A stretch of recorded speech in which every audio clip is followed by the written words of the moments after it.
Right.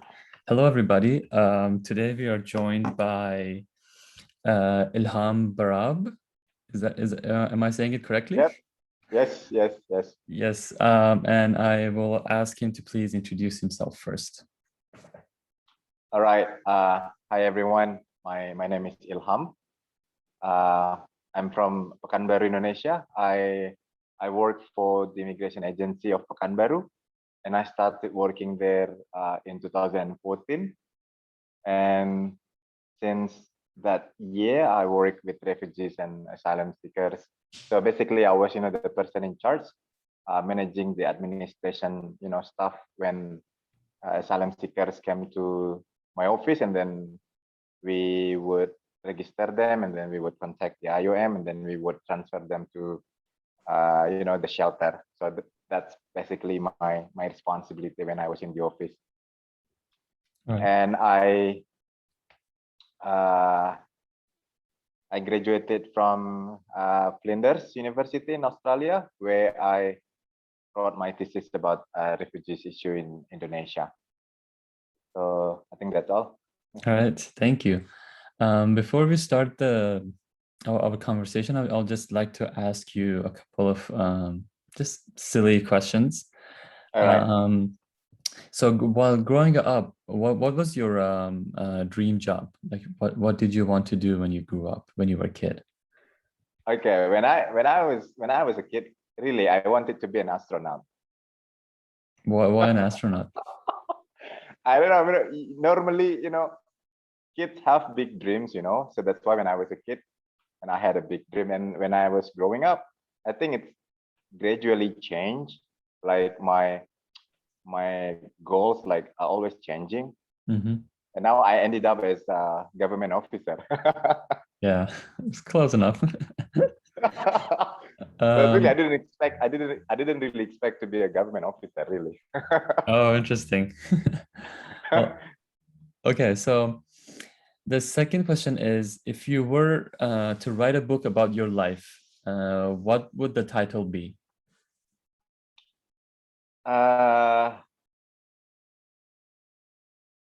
The title would be maybe my father. Okay. Yeah. All right. I wanted to write about my father, so. Oh, you want to write about his life? Yes. Yeah. Interesting. Okay. So what is the best piece of advice someone ever gave to you? So many good advices actually from different people, and I don't know which one is which one was the best? Which one was the best? Oh my God. The best advice.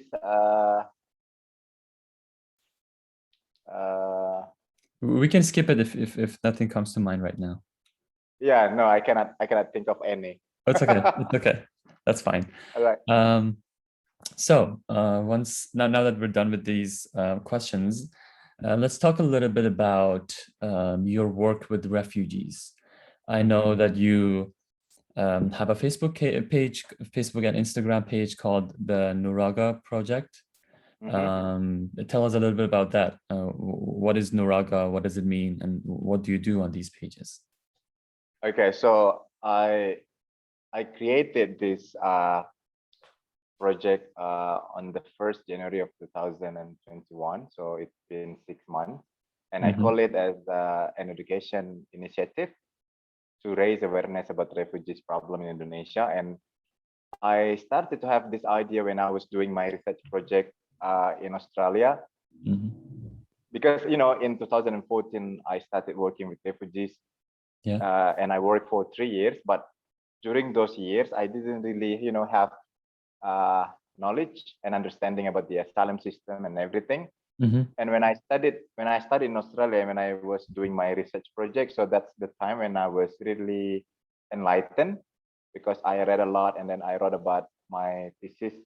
So then I was thinking, maybe it's a good idea to make something like a project. I wanted to, like to raise awareness, because when I was doing this job, people in Pekanbaru, they didn't really have good understanding and perception about refugees. So mostly based on assumption. Yeah. So so that's why when I was doing my research project, then I had a plan to, to create a platform or initiative. I wanted to, to make people, more understand about the situation of refugees. And when I was doing this project, and then I collected stories of refugees. I focus on Pekanbaru because I live in Pekanbaru, but I also collected stories from refugees living in other cities. I created the stories through social media. The name is Nuraga is Indonesian word. It means sympathy or sharing feelings. But the goal is to to raise awareness about the refugee problem. And I expect that by after the people have a better understanding or perception about the refugees, so maybe the main problems like in the society, for example, like assumption, prejudice, discrimination, or maybe violence on refugees, could be reduced. Okay, that's very admirable what you're doing. You also mentioned that you have written a few articles, a few opinion pieces about refugee situation. Would you give us a little bit of information about that? What sort of stuff do you talk about? And tell us a little bit about the challenges that refugees face in Indonesia. Yeah, so when I started writing some articles when I was doing my master's. So, for example, when I heard about the news of suicide, refugees doing suicide, and I was thinking about writing one article. The government of Indonesia should give should allow refugees to access basic rights like access to education, access to work, access to movement. Because of that limitation of rights, I think that's what make so many refugees feeling stressed or depressed. Yeah. So and also I wrote an article about discrimination issue that refugees in Indonesia face. And I also wrote an article about how the government of Indonesia should change the policy. Okay, so because right now refugees in Indonesia and asylum seekers, they cannot work, they cannot study, they cannot travel. Right. Yes. Yeah. So still they cannot have access. Yeah, it's very difficult, and obviously when you don't have access to these rights, it's going to lead to a lot of other problems, as you mentioned that. Yes. An increasing number of people have been committing suicide because they see no hope. There's no resettlement. The process taking a long time, and what do you have to say about? Have you worked with UNHCR before? No, do you not have any yet. experience with them? No, not yet. Not at all. Not at all. Yes. Okay. But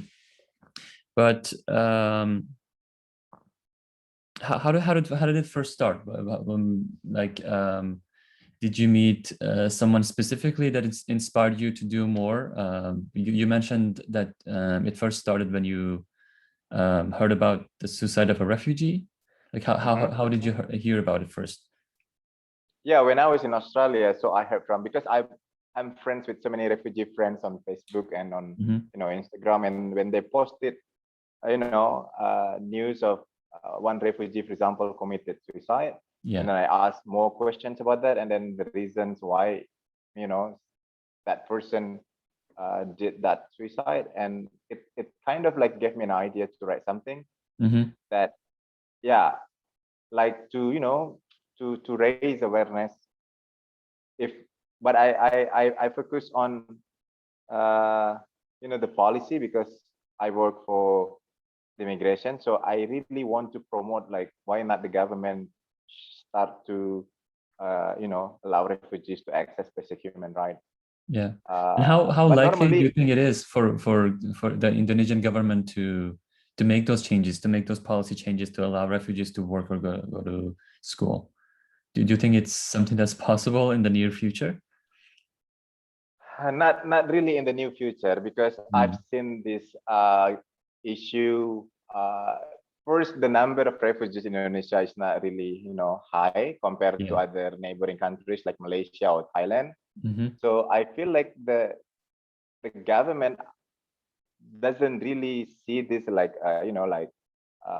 policy problem that needs, immediate solutions. Okay. That could be one reason. Could be the number of the refugees in Indonesia is, relatively small, and also the government may think that, there are still other social problems that, the government, needs to solve. And Yeah. also,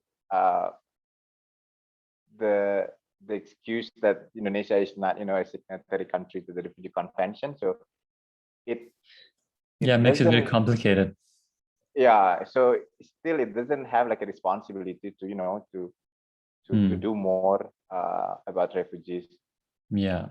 I think that could be some of the reasons why Okay. there is no, like, progressive change. Yeah. Yeah, it's very unfortunate and very sad, but I really hope that something positive happens soon, at least. But unfortunately, this is all the time that we have. Again, Brother Ilham, I really appreciate your time and for talking about your experience and the things you have been doing to help refugees. Thank you so much for all of that. No worries. All right. Thank you. All Have a right. good night. Bye. That's, yeah.